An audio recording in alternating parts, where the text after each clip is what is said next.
대한민국 국민의 삶을 이롭게 하다 유노베이션 MC 이종우입니다. 새로운 혁신으로 대한민국 국민의 삶을 이롭게 만든 오늘의 주인공은 누구일지 사례부터 한번 소개해 드리도록 하겠습니다. 똑똑한 119 AI 신고 접수 시스템을 도입한 오늘의 주인공들 세 분을 모셨습니다. 어서 오세요. 반갑습니다. 반갑습니다. 한 분씩 자기소개 한번 부탁드리겠습니다. 예, 저는 소방청에서 빅데이터 팀장 업무를 맡고 있는 소방령 모영목입니다. 안녕하세요. 저는 한국전자통신연구원에 연구하고 있는 권은정이라고 합니다. 네, 안녕하세요. 소방청에서 빅데이터 업무를 맡고 있는 소방위 연재호입니다. 어떤 혁신을 만드셨길래 대상을 수상하셨는지 한번 소개해 드릴 수 있을까요? 크게 세 가지로 말씀드릴 수가 있습니다. 첫 번째는 그 신고자의 음성을 실시간 저희가 문자로 변환해서 상황용 모니터에 띄워주는 기술인데요. 기존에 이제 신고 음성을 귀로만 듣고 처리하던 거를 이제 상황용 모니터에 나타나는 문자로 다시 한번 확인할 수 있는 과정을 거쳐서 신고 접수 정확도를 높이는 그런 기술을 먼저 개발을 했고요. 그리고 두 번째는 제가 AI가 신고 내용을 자동으로 이해해서 사고 유형과 출동 위치를 자동으로 표시해주는 그런 기능을 개발했습니다. 그래서 상황 요원들은 기존에는 일일이 모든 정보를 다 입력해서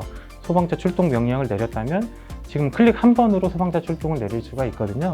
그래서 신고 접수부터 소방차 출동까지 걸리는 시간을 매우 단축할 수 있는, 마지막으로는 저희가 신고자와 출동 소방관에게 필요한 정보를 그때그때 제공해주는 기술인데요. 신고 단계에서는 저희 상황요원과 신고자와의 대화 흐름에 맞춰서 추천 질문을 제공을 해주고요. 사고 대응 단계에서는 상황요원들이 볼 수 있도록 사고 대응 매뉴얼을 모니터에 표시를 해줍니다. 그래서 초보 상황대원들도 능숙하게 상황을 할 수 있도록 도와주는 그런 기술을 개발했습니다. 아, 그렇군요.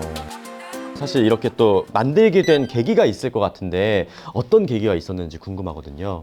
기존에 119로 긴급 신고가 오게 되면 접수자분들이 의사결정을 정확하게 지원할 수 있기 위해서 이제 시도가 된 거고요.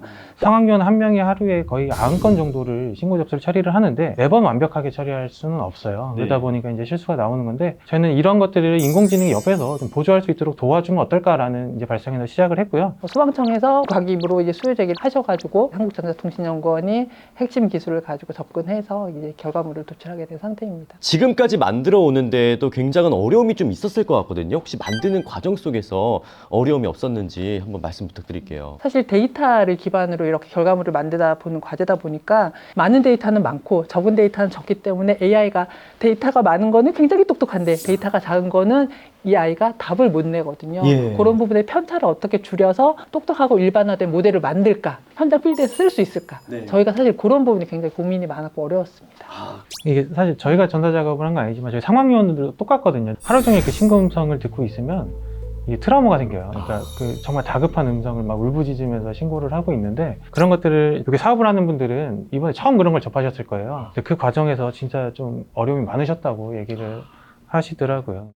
어쨌든 이렇게 어려움을 딛고 결국 이 시스템을 만드신 데 성공을 하신 건데, 근데 제가 이런 이야기들을 사실 몇 년 전에 뉴스를 통해서 이 AI 기술이 만들어졌다라는 걸 들었었거든요. 근데 지금 상용화가 좀 되었나요? 사실 민간에서 은행과 금융권에서 이미 도입해서 쓰고 있는 기술들입니다. 저희는 거기에 더 나가서 아까 말씀드렸던 뭐 출동 위치 표출, 그리고 사고 대응 매뉴얼 매핑해서 연계해주는 기술들, 그런 것들을 조금 더 추가한 기술이라고 보시면 됩니다. 네. 그렇군요. 추가 설명을 드리면 긴급 신고 기간 같은 경우에는 다급한 목소리를 많이 이제 쓸 테고, 그리고 다급하다 보면 그 의사 전달이 잘 안 되는 부분이 있었는데, 그런 고민을 일단 시도해 봄으로 인해서 이런 효과를 더 가져올 수 있었습니다. 이게 그 기술은 사실 같아요. 그러니까 긴급 신고 분야 어디에도 적용할 수 있는 기술이거든요. 근데 여기에 학습하는 데이터를 그 기관이 각각 성격에 맞춰서만 해주면 되는 거라 얼마든지 이거는 확장할 수 있고 할 수 있는 기술입니다. 그 실제로도 지금 벤치마킹을 몇 군데는 와서 저희가 어떻게 하는지도 많이 보고 갔고요. 네, 앞으로 확장 가능성은 무한히 열려 있는 기술이라고 보시면 됩니다. 저희 공통 질문을 좀 여쭤보도록 하겠습니다. 이 시스템이 혁신인 이유가 뭔가요? 일단 그 혁신이라는 말 자체가 좀 어렵긴 한데, 네. 기존의 업무 방식으로 해결하지 못했던 국민 생활과 매우 밀접한 정말 중요한 문제를 해결의 가능성을 좀 보지 않았나라는 점에서 저는 좀 높이 평가할 수 있지 않나라는 생각을 하고 있습니다. 이번 사례는 실제 현장에 적용한 대표적인 케이스라고 볼 수 있거든요. 생각은 할 수 있지만 행동으로 옮겼다. 이런 측면에서 혁신이라고 봐주시면 좋을 것 같습니다. 좋습니다. 네. 마지막으로 우리 국민분들에게, 그리고 같은 공무원분들에게 전하실 말씀이 있다면 한번 속 시원하게 전해 주십시오.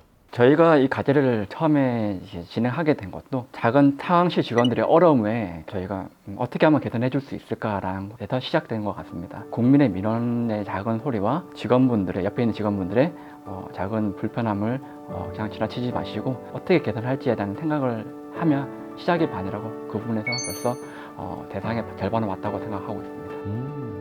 사실 저도 사실 마찬가지예요. 저도 이쪽 분야를 전공한 사람이 아닌 입장에서 과기부 R&D 사업에 공모를 해서 이렇게 뭐 실력 있는 전문기관들과 같이 협업해서 저희는 아이디어와 방향을 제시를 해주고 기술적인 문제들은 같이 해결해 나가는 그런 방법으로 접근을 했기 때문에 아마 다른 분들도 필요한 생각이 있으시다면 너무 두려워하지 마시고 일단 도전해 보셨으면 하는 생각입니다.